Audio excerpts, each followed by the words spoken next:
ಸ್ವಯಂ ಪಾಕಾಭಿಮಾನಿಗಳಿಗೆ ಸ್ವಾಗತ. ಈಗ ಚಿಗ್ಲಿ ಅಥವಾ ಈ ಎಳ್ಳುಂಡೆನ ಹೇಗ್ ಮಾಡೋದು ಅಂತ ನೋಡೋಣ. 1 ಕಪ್ ಎಳ್ಳು, ಕರಿ ಎಳ್ಳನ್ನು ಬೇಕಾದ್ರೂ ಉಪಯೋಗಿಸ್ಕೋಬಹುದು, ಇಲ್ಲ ಬಿಳಿ ಎಳ್ಳಲ್ಲಾದ್ರೂ ಮಾಡ್ಬೋದು. ಅರ್ಧ ಕಪ್ಗಿಂತ ಸ್ವಲ್ಪ ಜಾಸ್ತಿ ಬೆಲ್ಲ, 3/4 ಕಪ್ ಹಾಕಿದ್ರೂ ಪರವಾಗಿಲ್ಲ.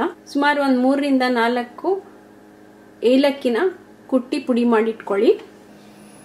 ಮೊದಲಿಗೆ ಮೀಡಿಯಂ ಹೀಟಲ್ಲಿ ಬಾಣಲೆನ ಇಟ್ಟು ಬಿಸಿ ಮಾಡೋಣ. ಈ ಎಳ್ಳನ್ನ ಹಾಗೆ ಹುರ್ಕೋಬೇಕು, ಡ್ರೈ ರೋಸ್ಟ್ ಮಾಡ್ಕೋಬೇಕು. ಈಗ ಈ ಬಾಣಲೆ ಬಿಸಿಯಾಗಿದೆ, ಈಗ ಎಳ್ಳನ್ನು ಹಾಕಿ ಹುರಿಯೋಣ. ಅದು ಚಟಪಟ ಅನ್ನೋ ತನಕ ಹುರಿಬೇಕು. ಈ ತರ ಚಟಪಟ ಅಂತ ಅನ್ನತ್ತೆ. ಮತ್ತೆ ಈ ಎಳ್ಳು ಹುರಿದಾಗ ಒಂದು ಒಳ್ಳೆ ಘಮ ಬರುತ್ತೆ. ಇದನ್ನ ಆಫ್ ಮಾಡಿಬಿಟ್ಟು ಬೇರೆ ಬೌಲಿಗೆ ತೆಗಿತೀನಿ. ಇದು ಚೆನ್ನಾಗಿ ಆರಬೇಕು. ಆರಿದ್ಮೇಲೆ ಮಿಕ್ಸರ್ಗೆ ಹಾಕಿ ಪುಡಿ ಮಾಡೋಣ. ಈ ಹುರಿದಿಟ್ಕೊಂಡಿರುವಂತ ಎಳ್ಳನ್ನ ಇದಕ್ಕೆ ಮಿಕ್ಸರ್ಗೆ ಹಾಕೊಂಡು ನುಣ್ಣಿಗೆ ಪೌಡರ್ ಮಾಡ್ಕೋಬೇಕು. ಯಾಕೆ ಅಂತಂದ್ರೆ ಆ ನುಣ್ಣಗಾದಾಗ್ಲೇನೆ ಈ ಎಳ್ಳಲ್ಲಿರುವಂತ ಒಂದು ಆಯಿಲ್ ಕಂಟೆಂಟ್, ಎಣ್ಣೆ ಅಂಶ ಆಚೆ ಬರುತ್ತೆ. ಅವಾಗ ಉಂಡೆ ಕಟ್ಟಕ್ಕೆ ನಿಮ್ಗೆ ಸುಲಭ ಆಗತ್ತೆ.